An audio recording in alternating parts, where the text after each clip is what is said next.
Perfect. And now I'll just turn over to Jane Purvis with the OMA, who's an OMA District Executive, to introduce our next speaker. So over to you, Jane. Thank you. Yes, thank you so much. For those who don't know me, I'm Jane Purvis. I'm a rheumatologist up here in Peterborough, and I'm the Vice Chair of District 6. And I'm very, very happy to greet you all this morning, and to take time for your schedules for this educational thing is very admirable. And we're recording the meeting, and we're happy to share it afterwards. And we're hoping that this session now is going to give you clarity on payment and relativity. If you have any questions, please put them in the chat. We'll do our best to get all of answers back to you. And we hope that when you leave this session today, you're going to have a greater understanding of FHO+. And we're very, very, very lucky to be able to introduce Dr. Salesh Budhoo, who is a family doctor, but most importantly, a physician peer leader with Ontario MD and the tariff lead at SGFP.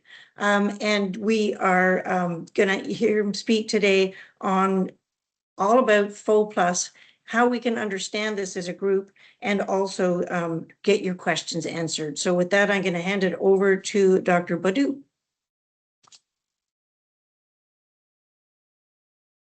Everyone, and thank you for having me here today.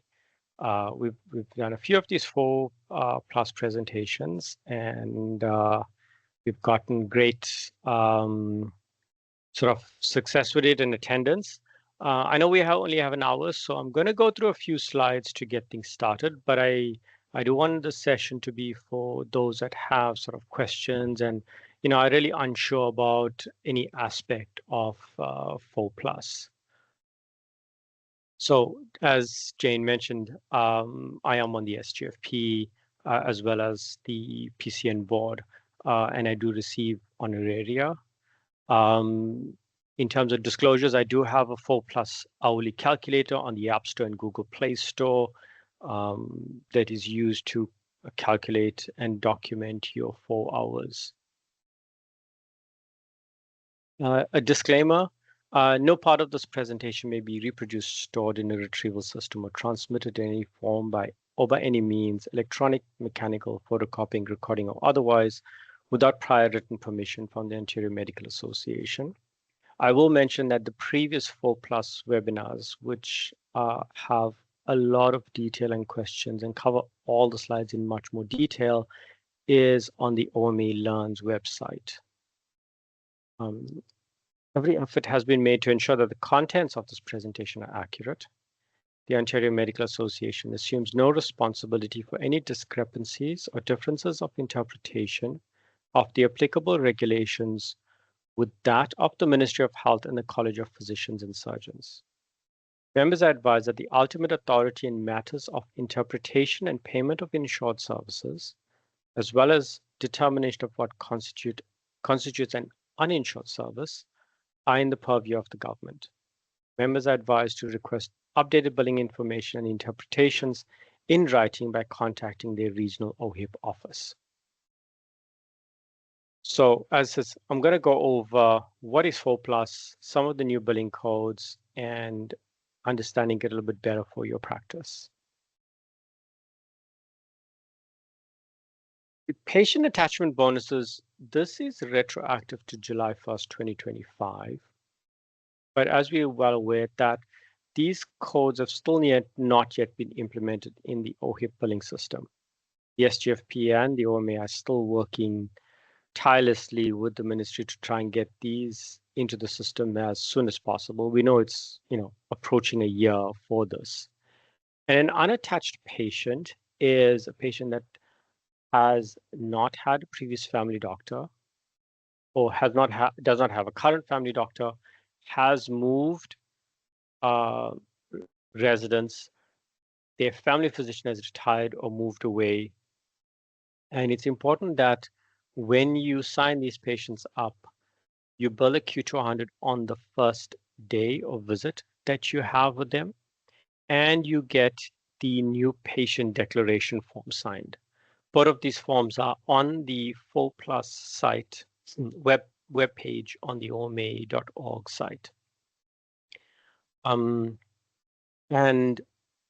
a few points here is that the codes that you bill would also be dependent on RIO score, as well as whether you're a new physician, newly graduated physician. Healthcare Connect bonus codes have continued, and the fees increased from $350 to $500. Mother and newborn is where mom was an unattached patient and delivered, and you see them within 2 weeks. And if it's multiples pregnancies, then it's an additional $150. Shadow billing and after hours. So this is one of the big changes that did occur in 4+, where the shadow billing increased from 19.41% to 30% for all in-basket codes. But there's been an additional increase of the common procedure codes, and these have increased to 50%. Now, you may notice that these codes are still being paid at a lower shadow billing, but the ministries are hoping that in the July or August remittance advice to retroactively pay the appropriate increase in the shadow billing. After hours premium has increased from 30% to 50% on these codes. The schedule benefit of fees here, you see this is 2023, but this has increased as of April 1st, 2026, and is a permanent change. Hourly rate. So this is new to 4+, and it is for visits to your rostered patients that you see in office, by phone, by video, for all in basket and out of basket codes. They build in 15-minute increments, but you look at the total time that you spent in the day seeing your rostered patients. You do not need to build this on an individual patient basis. It's cumulative. It's a maximum of 14 hours per day limit and 240 hours per 28-day month. So your 31-day month will be 265.7 days. It is a billing month and not a rolling 28-day count. You're also able to bill for indirect care and clinical admin, and there are limits to this as well. If you see your patients in long-term care and they're rostered to you, you can bill for the time that you spend seeing these patients in long-term care. Your travel time does not count towards the hourly rate.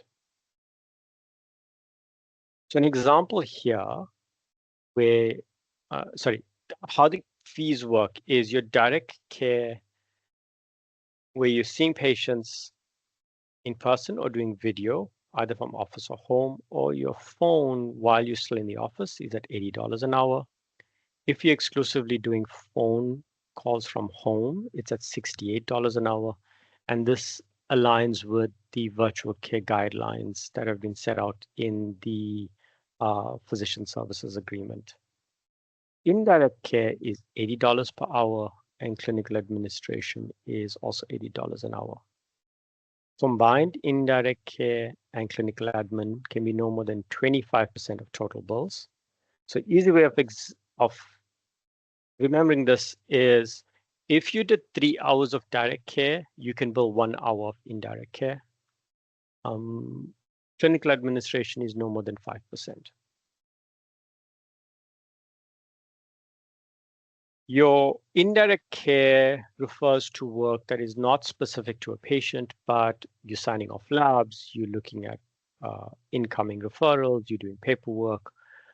Clinical administration is more your roster management. So you're looking at preventive care, you're running reports to call patients back for certain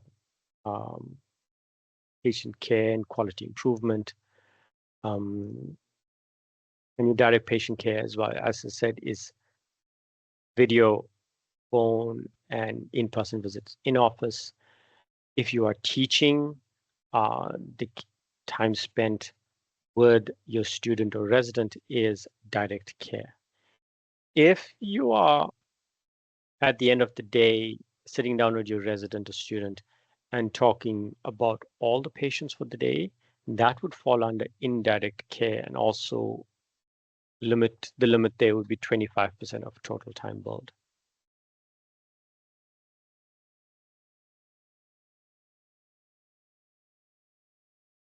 Hourly rate cannot be billed for non-rostered patients. It can be billed for the time that you spend when you're seeing a patient in home visit, but not for travel time.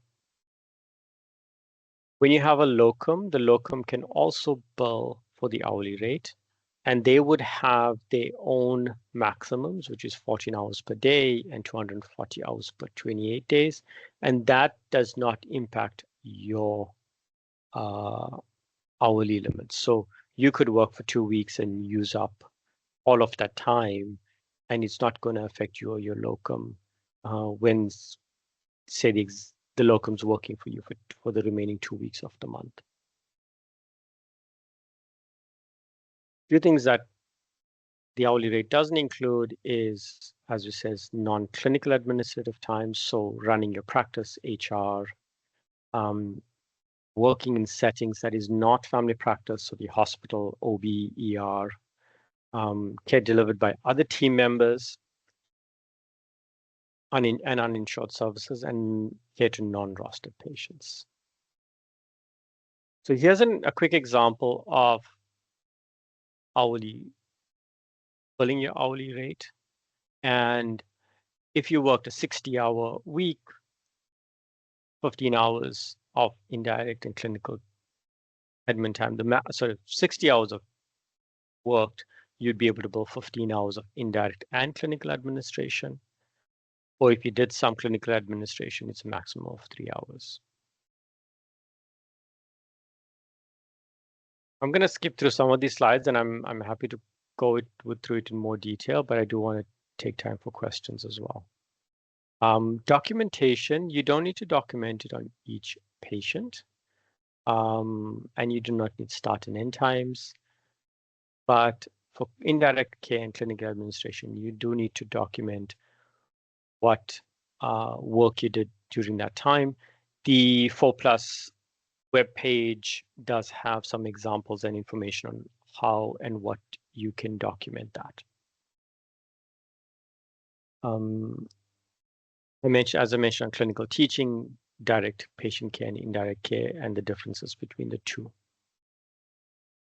Continuity of care. So as we know that the access bonus and CCM fee, as well as targeted investments from the latest PSA, has been used to create the new 4+ in terms of the hourly billing and increased shadow billing and after hours premiums. And because access bonus is no longer there, there is no longer a dollar-for-dollar negation if a patient sees someone outside your group. What is required is a continuity of care metric. And this is in-basket codes to your rostered patients. And your target must be over 75% in a quarter, right? And your quarter starts April 1st, 2026. Now it's calculated. So your denominator is all visits to any physician who we regard as OHIP billing code 00. So essentially all visits to family physicians. In your numerator, which is what counts for you in your continuity of care, is its visits or in-basket visits to your patients that you and your group has done, as well as an acceptable provider, which is a focused practice physician with a designation, your ED and hospital visits, where the physicians that work in those settings bill under the hospital master number, as well as oculovisual physician assessments. We are aware that, previously some visits to the ED and hospital, like the K002, was causing significant negation in the past, that will no longer happen, and that will actually count towards your continuity of care. In terms of how it impacts you, it has to be 2 consecutive quarters where your continuity of care is below 75%. And to explain this better, like Q1, you have 3 months to submit your bills. So the ministry will only be able to notify you in the 3rd quarter whether you're below the 75%. I'm currently sending out Excel spreadsheets to the 4 leads with the continuity of care metric on a monthly basis. And that will continue until April 2027, at which point it will transfer over to MCEDT, and you would be able to download those reports from there. And because of the 90-day stale date for billings, and you would only be notified in Q3 whether your 1st quarter was below 75%, you have the opportunity in your 4th quarter to improve that continuity of care. If your continuity of care in Q4 was above 75%, there is no reduction in your capitation payments. And I want to reinforce that even though you're seeing your outside use reports, you are not losing those funds on a dollar-for-dollar basis as prior to April 1st, 2026. In the event that your continuity of care is below 75% in Q1 and Q4, then there will be a reduction in your Q1 capitation payment by 15% in Q6. But it's important that it has to be 2 consecutive or 2 linked quarters, so Q1 and Q4, or Q2 and Q5, or Q3 or Q6. If your Q4 is above 75%, the count resets completely and there's no discount applied or no clawback of your Q1 payment. Group management and leadership, there has been some increases to this. The existing one continues, but there's now an enhanced one of $4 per patient per year, up to a max of $100,000. A lot of physicians in groups are, inquiring as to how we can use this. And I mentioned, there's a lot of preventative care work, group level work that can be shared amongst physicians in the FHO. And, there's potential that as a group, you decide how these funds are going to be used. Is it one physician that does all this work, or you divide it amongst the group and then pay out appropriately?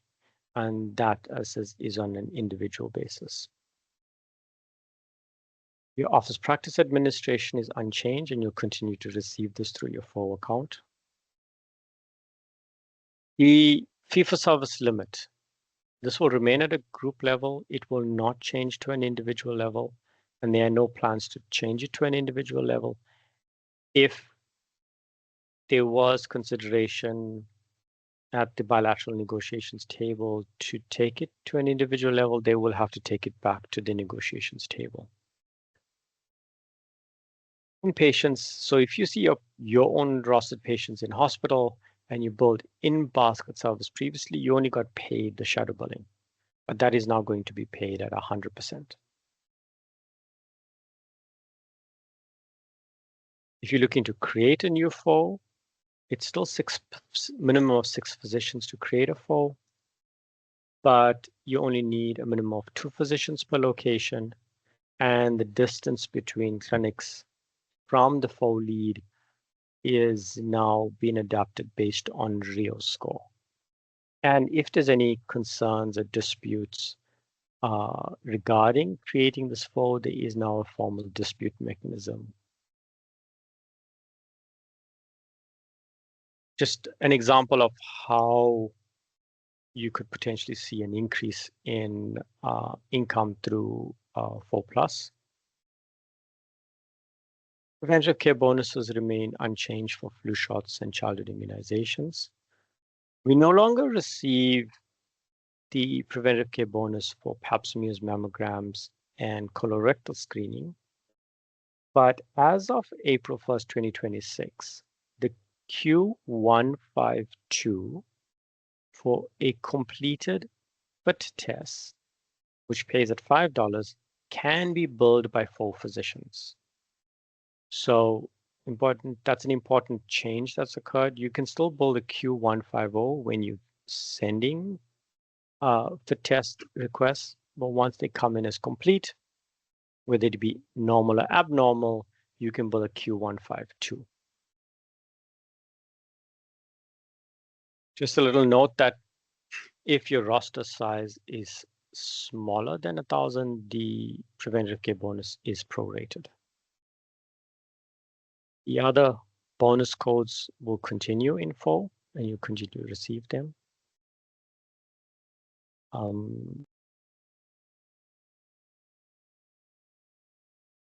Earlier, Q200, especially for your patients that will be unattached and you will be billing the unattached fee codes, bill the Q200 on the first day that you see them and get them to sign the full enrollment form as well as the unattached patient declaration form.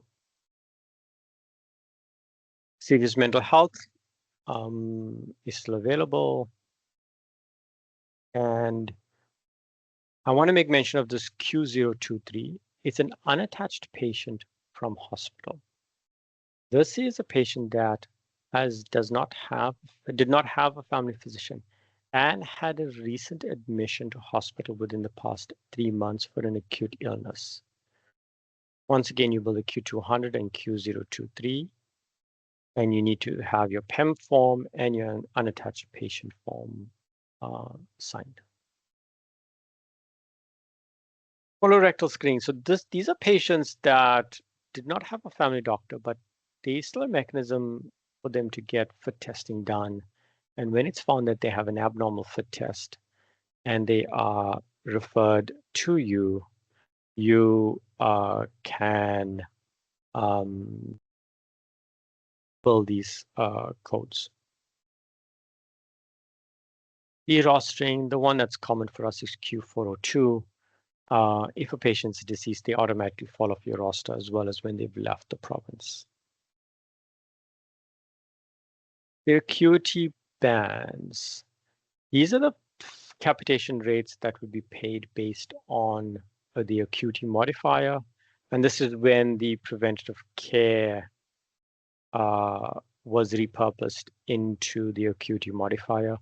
You do get it as a text file in your MCEDT, and you can see what the payments are. So that's the end of my slides. As I can go back to slides or questions if needed. So people can either raise their hands if they want to ask a question out loud or put the question in the Q&A function and I can read it out, however you'd like to proceed.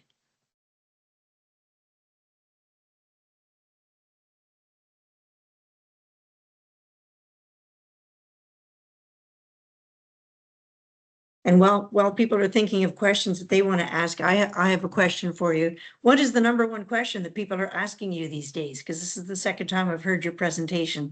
What are the number one areas that people have questions about or that are the most opaque in this latest version of FHO? I think the one thing that has come up is that, in I would say more non-GTA FHO locations, where a lot of physicians are not just in the office, but doing hospital, emerge, LTC, palliative care. So basically the rural generalists, like doing it all. The issue has arisen where they actually feel it's a 4+ is a disadvantage because you can only bill for the time where you're in office. And these are physicians that have, are taking care of the entire community. So they, prior to 4+, they received almost the entire access bonus. But now to try and sort of recoup that amount, they find it very difficult to be only in office and bill the hourly rate. We had recognized that, and this was clearly documented and shared with the ministry during negotiations about the possibility of the unintended consequences. We're still working with the ministry on this and are trying to work on possible solutions. But we do recognize that this is an area in 4+ that's a major concern.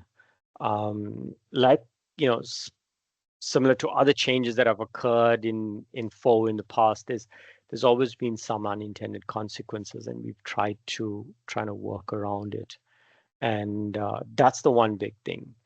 The other one was in terms of the hourly rate. How many hours can I bill? And when can I bill the hours? So you don't need to bill indirect care or clinical admin on the days that you bill direct care. So if someone works a really long day of 12 hours or 14 hours, and it's all direct care, bill it as direct care. And on the weekend, when you're doing some of your paperwork, that's indirect time. The 25% of the total can then be billed on that day where you're not seeing patients. The other thing about, the sort of hourly physicians are mentioning that, I'm going to take 2 weeks of vacation and I'm not going to be able to bill, and my billings may be lower. I mean, my thoughts on that is that, we don't work 52 weeks a year, right? If you do that, we're going to burn out. Adjust your expectations and your assumptions based on maybe 46 weeks of the year and average out, because we all do take time off. We have all unexpected family and illness time off, and work on that where you're going to be taking some time off. Thanks. Excellent. And just as a follow-up to that, if you were taking time off, but you had to review things in your chart based on patients' results and things that are coming, can you bill that indirect time even if you're, let's say visiting relatives in the province? Are you allowed to do that? And what if you're out of the province? Provided you have what I call it banked indirect time for the remainder of the month, yes, you can bill it, right? There's no specification about where you are. It's if you're doing the work, as is like signing off lab reports, consult reports, reviewing, it's indirect time and you can bill it. So whether you bill it before or during your vacation, as long as it's within the same month and you have enough hours available to bill for that. Excellent. And we do have some questions in the chat here. So the first one is, if a patient completes colon cancer screening with a scope rather than FIT, can you bill the code for completion of screening? They say they think it's Q152. No, Q152 is only for a completed FIT test. So if they've had a colonoscopy, you can't bill a Q152. All right. And then I have another question here. For LTC, what code would be more beneficial now? The monthly W010 or weekly codes? I think this is something that, physicians need to determine on an individual basis. How many times are you seeing a specific patient? Are they and they have to be rostered? And which makes more sense in your practice type? Just on the point of which makes more sense, the point has always come up about, what we call high needs patients, so patients you see more often. And in 4+, I actually did the calculations where, based on your capitation payments and based on age and sex of the patients, billing your in-basket codes with the 30% shadow billing and time in your hourly rate, I found no patients in my practice that would actually pay me more on a fee-for-service basis. So I've actually gone ahead and rostered all my patients. And that's just sort of a financial decision. We've all continued to see our patients, whether rostered or unrostered. But in my calculations, I feel we should roster everyone, especially as well is that there's no dollar for dollar negation for outside use. So I'm looking in the chat and not seeing any questions, and I don't see any hands raised. So I'm going to ask another question, because I've heard that the NTF is reconstituting itself in September. What do you anticipate would be the things that SGFP is going to ask the government to fix on the next round of FHO+? Do you already have some ideas of what you're going to be asking? I mean, from current discussions, I think the one thing is, the government wants two things: patient attachments, and they want patients seen, right? Which they count by billing codes. But we all know that the care that we deliver is beyond billing codes. There's a lot of that unseen work. So how do we, in my opinion, how do we show the government that we're caring for these patients beyond fee codes? Because that also ties into the continuity of care metric, because a lot of physicians say, I'm seeing my patients, they're not going anywhere else, or they're seeing my nurse practitioner.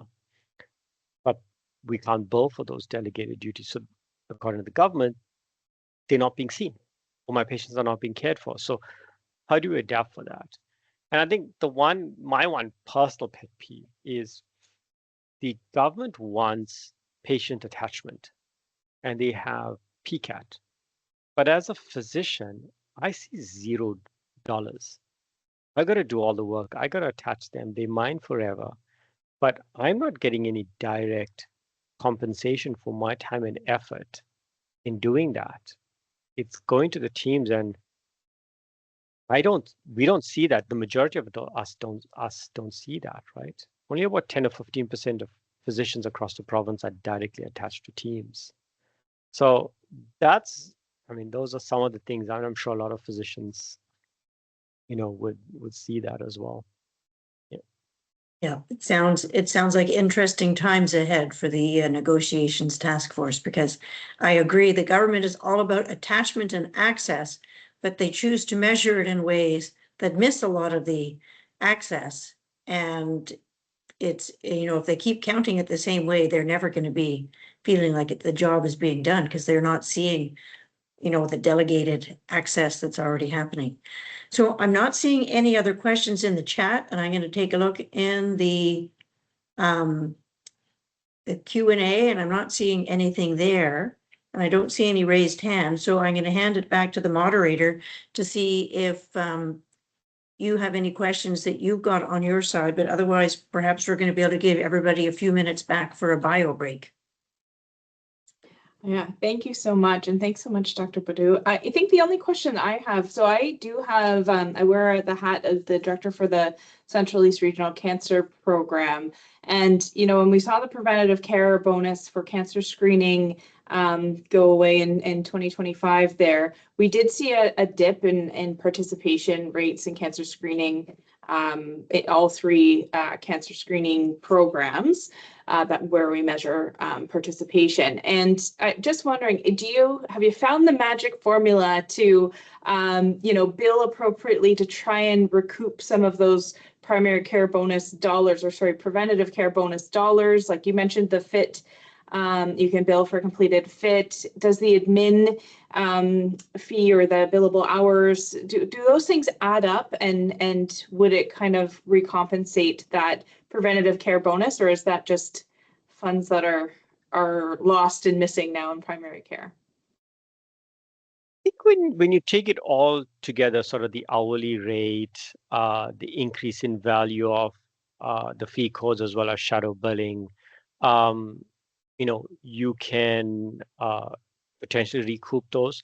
I think the other one I want to mention is for K131 and 132, which is the annual preventative care. For female and non-binary patients, there is also an add-on premium of E089. So it's an additional 20% that's paid. And we know that, your female and non-binary patients, they do need to get their pap smear or HPV testing, mammograms, if appropriate. And so I think that assists in sort of additional funding. And with HPV going now to every 5 years, so I think that would be also less sort of demand on the system.